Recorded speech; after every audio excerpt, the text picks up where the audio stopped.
All right. So these would have the scattered nuclei of all the cells that have fused to form them.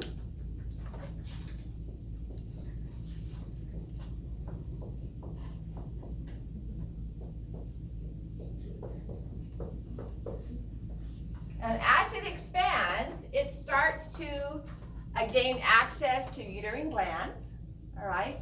It starts to find blood vessels, and it actually opens up the blood vessels, and this incision kind of slides down and lines the inside of the blood vessels, so that the maternal blood is in direct contact with the fetal tissue. By fetal tissue, I'm talking the syncytial trophoblast, all right? Now, there are some animals, like horses, where it doesn't invade the maternal blood vessels. And oxygen has to cross the blood vessel wall of the mother and then cross the connective tissue and blood vessel wall of the fetus to actually get into fetal blood. In humans, in primates, and guinea pigs, they have this direct access to the blood. So the only tissue that has to be crossed is the fetal tissue, okay? I don't know why it's that way. It seems more efficient that way, but we have it that way, all right? So now the cytotrophoblasts start to multiply, and they create columns of cytotrophoblasts that move down into the syncytial trophoblast.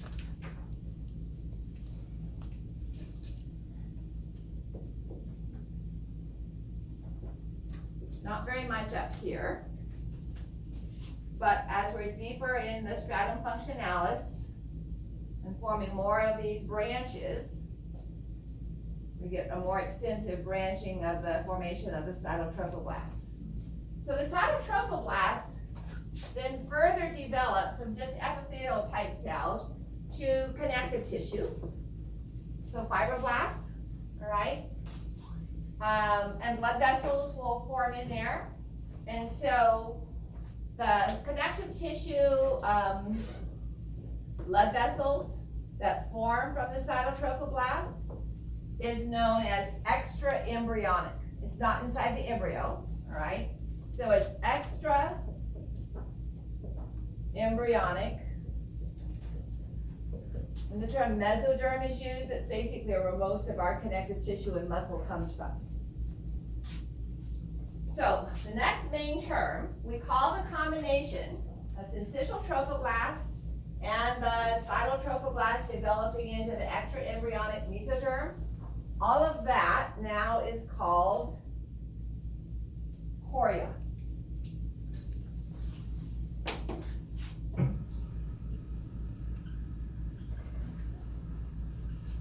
Chorion is still fetal tissue. It has the two N chromosomes that were originally formed as the zygote was formed, all right?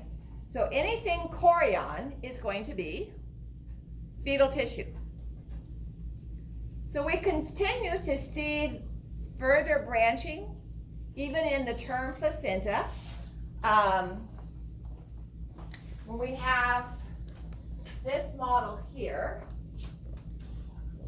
so we go from this original, here's the syncytium, kind of drawn that way, the way I do it on the board. So the dark red would be the syncytium, and the yellow is the cytotrophoblast, as it's sinking down into the stratum functionalis.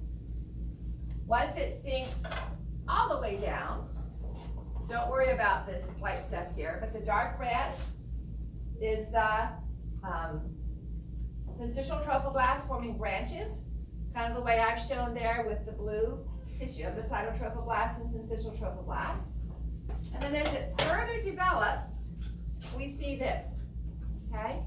So this level of branching here is what I'm showing here. And notice it doesn't branch nearly as much, and it's shorter up near the close to the surface where that it's sunk down below, so up close to the uterine lumen, okay? So that's two different types of chorion. Where we have the extensive branching, this is known as chorion villi, okay? Where we have less branching, it's known as chorion, and there's different ways of spelling this. You go L-A-E-V-A-E, or L-E-A, anyway, it means smooth. So we have the branching chorion and we have the smooth chorion, okay? Again, chorion is fetal tissue, so this would be the chorion villi. And this is becoming our true placenta, and this is the chorion levy. Okay? So when we actually look at a larger model of part of the placenta at term, just before the baby's born, this would be the surface of the placenta, well, we'll get to it, it's the amnion, and here are the chorion villi, okay? And the spaces in here now are filled with maternal blood. So it's as if you took a new plant that you were getting rooted in a greenhouse before you put out in the garden, and you took it out of the dirt and shook it off, and looked at it in the microscope, you would see lots of fine little branches and even almost hair-like structures, increasing the surface area. And so that's what it looks like under a microscope, a dissecting scope, like 10x. If you were to, so when I worked on my doctorate, I would come down, I used cancer cells, placental cancer cells, called choriocarcinoma, that I could keep alive forever, okay? And I was studying the internalization of low-density lipoproteins and transferrin, which carries iron. But I did some experiments on actual cytotrophoblasts. And I would go to Sutter Memorial, which is torn down now, and for a scheduled C-section. And I would get the placenta, take it back to my lab in a clean, unused ice cream, 2-gallon ice cream container.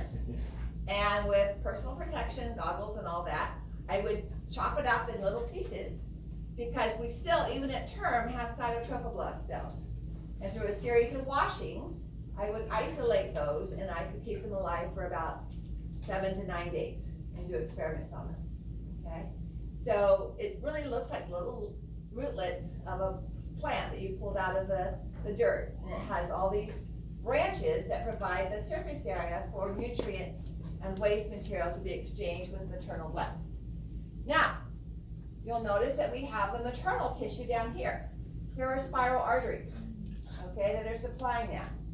So the stratum functionalis, not the basalis, the stratum functionalis undergoes an inflammatory type reaction. So all of this tissue here has lots of fibroblasts, okay? They become swollen. There's actually, even though it's an inflammatory reaction, there's a suppression of the immune system. Because, anybody know why? Why would we want to suppress the immune system in the uterus? Half of these cells have chromosomes that didn't come from the mother. So they're making foreign proteins. And in fact, some women have difficulty or cannot get pregnant because they make antibodies against those different proteins from the dad, okay? So there are many cases where a woman has gotten cancers because of her suppressed immune system due to the fact of being pregnant, okay? And unfortunately, sometimes has to make a choice between her life and the baby's life, okay? So when those changes occur in the connective tissue out here, it's called decidua, a decidual reaction. So anything that's decidua is the mother's tissue. It's regions of the stratum functionalis, all right? So the decidua up here, associated with the chorion levy, is identified as the decidua capsularis. It's forming a cap over the developing fetal tissue. So this is decidua capsularis. All the connective tissue associated with the chorion levy. The decidua down here, associated with the chorion villi, and still part of the stratum functionalis, is called the decidua, and it's a confusing term, basalis. But it's not part of the stratum basalis, okay? It's the part of the stratum functionalis associated with the chorion villi.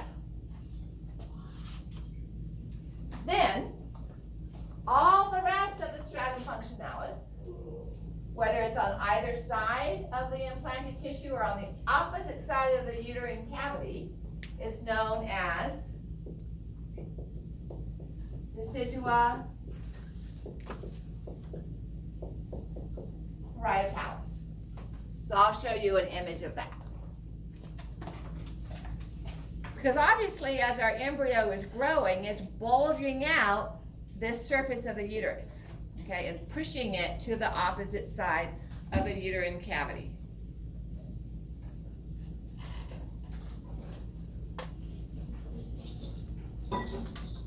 So here we see it's moving in even deeper, incorporating uterine glands, incorporating some blood vessels.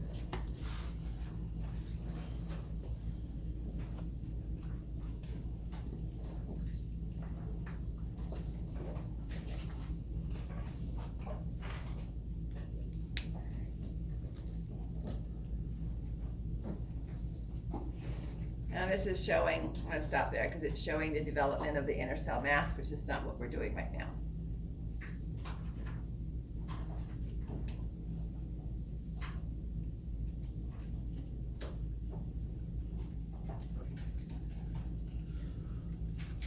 So you have this diagram in your lecture notes, all right? So we've already gone past this spot. It's farther down. Notice how it's still covered up by the simple columnar epithelium. You don't have to know all the different chemicals and stuff here. This would be our uterine lumen, okay? But it's submerged below the surface of that uterine lumen. So before we move on to the completion of implantation, so based on that video that we saw a little bit ago, identify the cells in that image.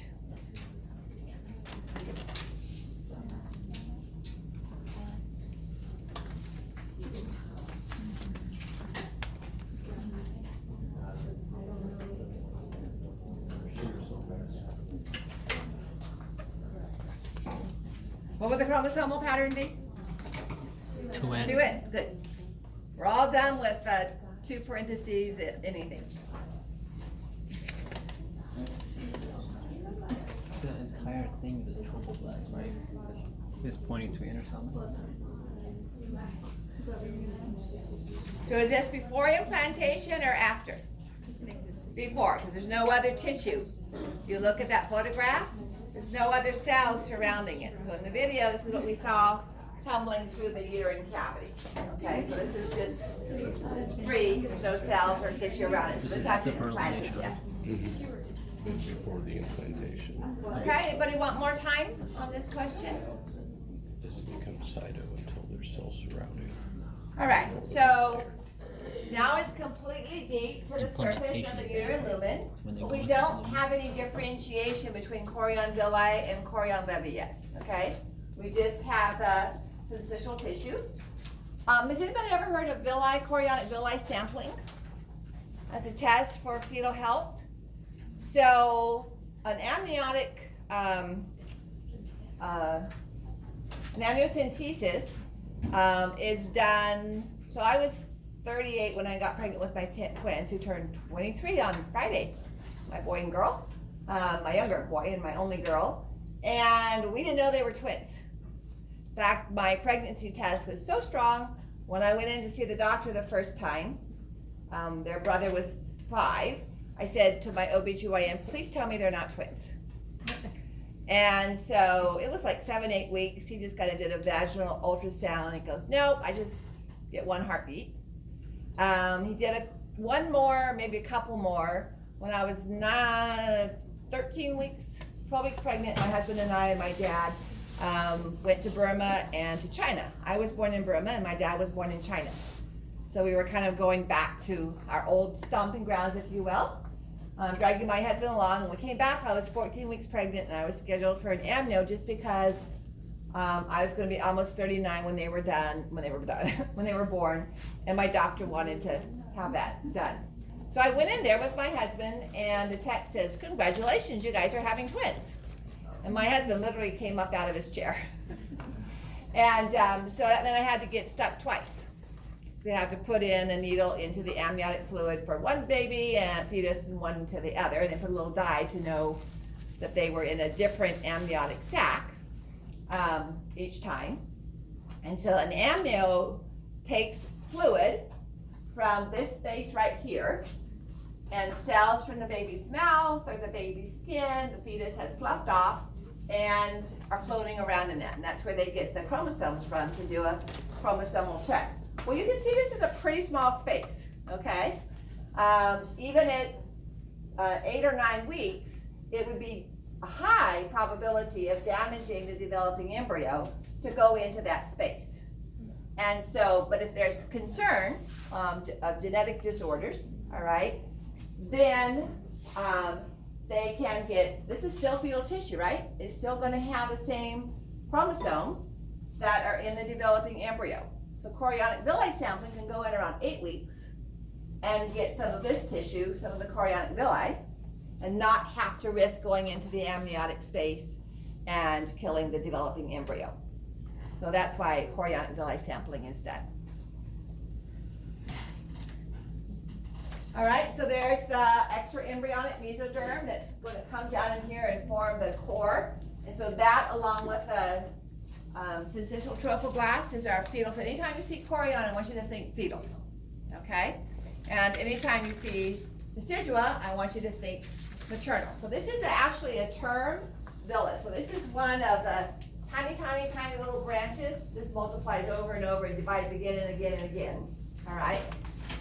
So what we see is this pink out here is the syncytial trophoblast. These dark cells are cytotrophoblasts. So even near term, they haven't all fused into the syncytium, okay? All of this area in here is an extraembryonic mesoderm that has formed connective tissue with fibroblasts, and here are fetal capillaries that have branched out from the major blood vessels in the placenta itself. And so this area out here is where maternal blood is. So there's no maternal cell separating the blood from it. It has to cross the syncytium, it has to cross the cytotrophoblast through this connective tissue to actually get into the fetal blood vessels and for oxygen to enter the fetal red blood cells, okay? But that's what you're looking at as the fine continuous branching. Now even here, the chorion looks evenly distributed. So this is just the development of the chorion. So now you can see very few villi here, just small little nubs.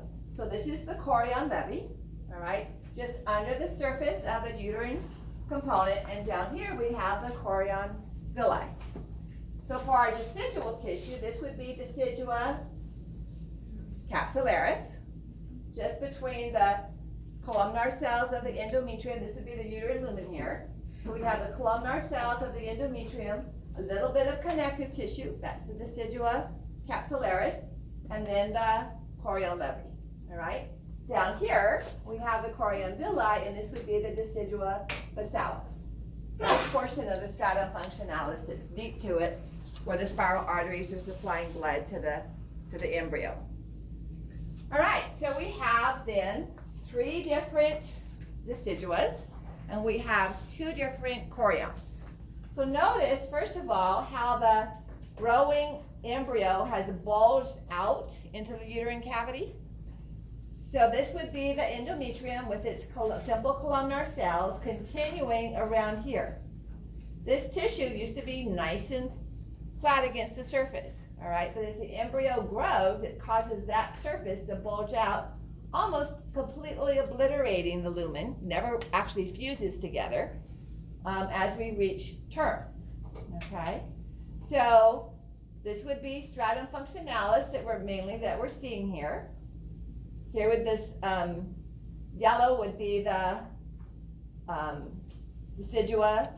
chorion levy. The branching down here would be the chorion villi. The light lavender here would be the decidua capsularis. This would be the decidua basalis, and all of this would be the decidua parietalis. Okay? So, maternal tissue of the stratum functionalis is identified as which of the following?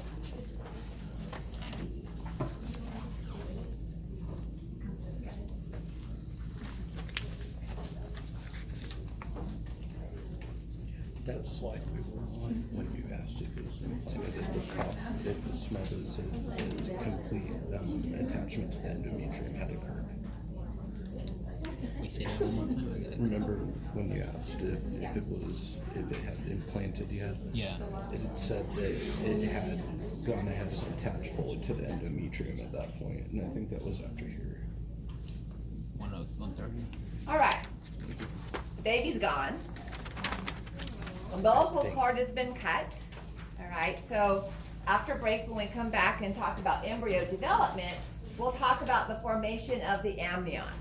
That's gonna form from this orange layer here, okay? So this upper part of the orange layer is gonna form the amnion, and this lower part is gonna form the embryo. The green is gonna form our yolk sac. So here is the amnion, filling in this space. Here is the chorionic villi that I showed you on the model, which would make this the decidua basalis. Okay, so right along here, decidua basalis. Then we have the chorion levi, right here, the decidua capsularis, a little bit of uterine lumen left, and all of this would be the decidua parietalis. Okay? So, sometimes when a woman's labor is not progressing far along and her membranes haven't torn, it's called the water breaking, it's really the membranes torn, the OBGYN will go up through the cervical canal with a crochet hook-like instrument.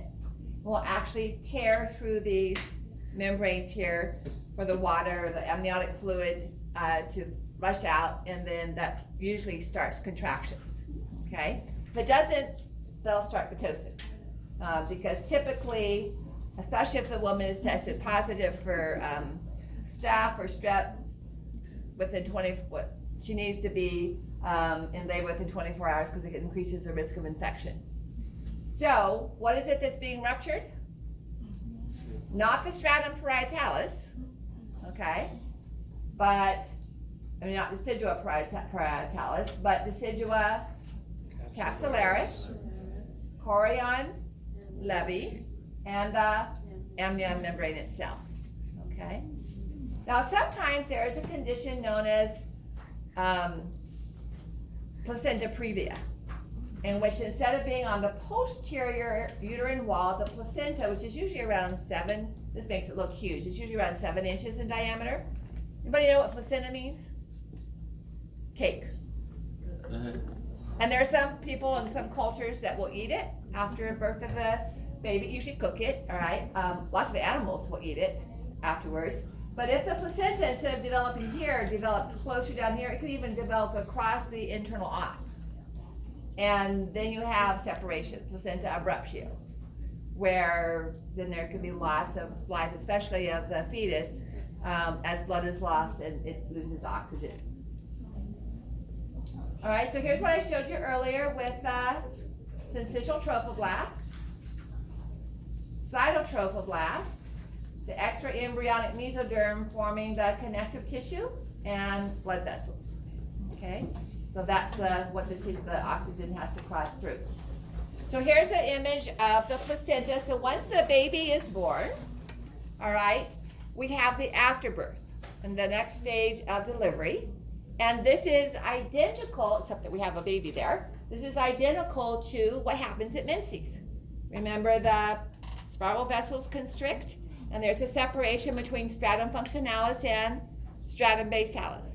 But now the separation is between the decidua, which is what our stratum functionalis has become, and stratum basalis. So all of the decidua, whether it's capsularis or basalis, is going to separate from the stratum basalis, okay? So all of this separates as the afterbirth that is delivered through the vagina, unless it's a C-section, after the baby has been removed from the uterus. Yes? For a C-section, do they just scrape? Yeah, I mean, the uterus is contracting and separating from it, so they'll allow that to happen. But sometimes, just like after menses, it doesn't completely separate and there's pieces of it left. And then they have to go in and scrape it, because what happens is the smooth muscle of the uterus constricts, and that helps to decrease the bleeding. So right after, the few days after delivery, if you're a nurse taking care of a postpartum after delivery mom, you want, one of the things you do when you go in and check is to squeeze, the uterus is still pretty high, and you squeeze that because if it's boggy, if it's mushy, then it's not contracting hard enough to keep the blood vessels from continuing to bleed. And so oxytocin, released with the baby's nursing, all right, is still going to go to the uterus and cause it to contract. For some reason, it's typically painful with the first baby, but with the second baby, when the baby nurses, those contractions can be painful, okay? Maybe they just don't want the first time mom to not nurse. I don't know what the reasoning is, but that bogginess is a sign that the uterus is not staying contracted.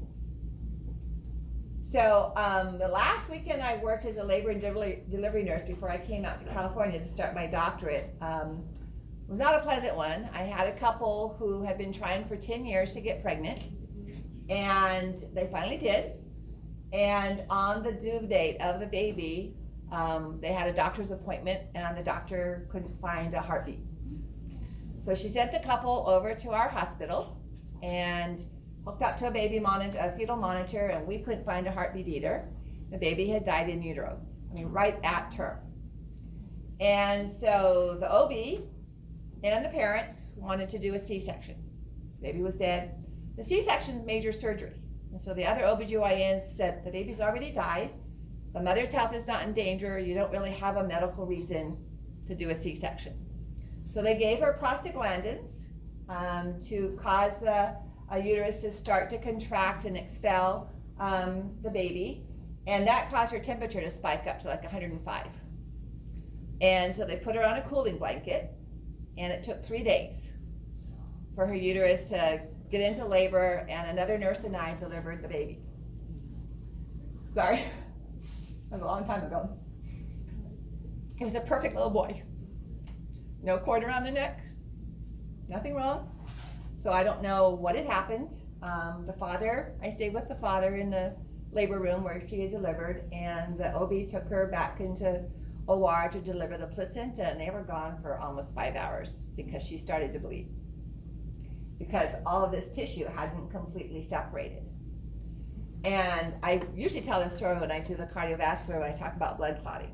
Because what she had developed was disseminated intravascular clotting disorder, DIC.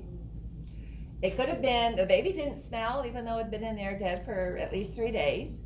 It could have been the prostaglandins that they were giving her to get the contractions going. But it caused tiny, tiny, tiny little microscopic clots to be formed throughout all her blood vessels.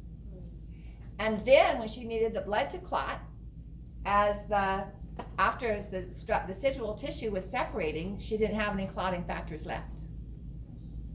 So they had to give her tons of blood and tons of extra plasma clotting proteins and stuff. So I went to visit them. They were on another floor, obviously, and they were going to try to adopt. It was just too much for all that. But I wanted you to see that relationship between regular menses, regular separation of stratum basalis and stratum functionalis, and what happens between the decidua, which is stratum functionalis, and stratum basalis. Okay, so at birth, we see that same separation that we see every menses between the stratum functionalis and the stratum basalis occurs between the decidua, all the deciduas, and stratum basalis. Okay? All right, so let's look at a couple of pictures of placentas. So when we come back and talk about the embryonic development and the development of the amniotic membrane, so this is the surface facing the amniotic fluid. The baby can reach out and touch that, okay? It's in that amniotic sac. This is the maternal surface. So when you look at it, it has this bumpy nature. So what am I saying when I say this is the maternal surface? What's our maternal tissue called? Decidua. So this is the bottom of the decidua basalis where it's separated from the stratum basalis. You don't have to know the term, but they're called cotyledons. They kind of look like cauliflower, okay? And so this was where the maternal blood was moving up into all these spaces and gaining access to the chorionic villi, Okay, so this bumpy surface that you see is going to be that area. Let's go back to this image. It's going to be that area right along here. So it's separating, this is going with the placenta and it's separating between decidua basalis and stratum basalis. Okay? This happens to be twins here with two umbilical cords. So this is the deep surface of the stratum decidua functionalis, decidua basalis. Umbilical cord we'll talk about, again, a little easier to see. So I said it's about 7 to 8 inches in diameter. How much does it weigh usually? This looks really high. I'd say a couple pounds, that much, maybe 1.5. When my mom was working OB/GYN, so about the time I started, she worked about 5 more years after I started working as an RN, they wouldn't even ask the parents for permission to take the tissues. They'd just throw it in a big chest freezer and sell it to industries, make shampoo out of it. Yeah, you could buy a shampoo called placenta. And just use it as high in protein, and they just use it for different products. Now, what happens is usually parents sign up for cord blood, which has stem cells in case their child develops a need later on for some kind of stem cell therapy. Supposedly this is the heart-shaped placenta of a little girl born on Valentine's Day, but I kind of think it was manipulated. All right, so let's take a break, and when we come back, we will come back to the inner cell mass, look at those same images, but focus on the formation of the embryo and the amnion, okay?